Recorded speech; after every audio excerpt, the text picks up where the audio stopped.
Demək, çiskin yağış yağır. Mən də yürüyüşə çıxmışam. Çünki niyə? Ət yemişəm. O əti yandırmaq lazımdır.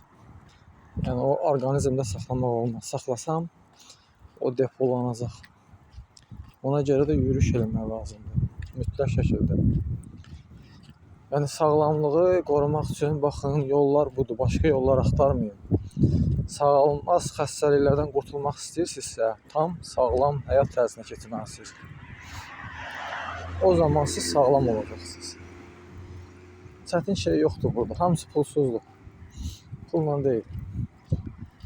Neçə insanlar gördüm ki, hər dəfə deyirəm, Türkiyədə müalicə aldılar, İsraildə müalicə aldılar, dünyalarını dəyişdilər. Pul yetmədi. Belə.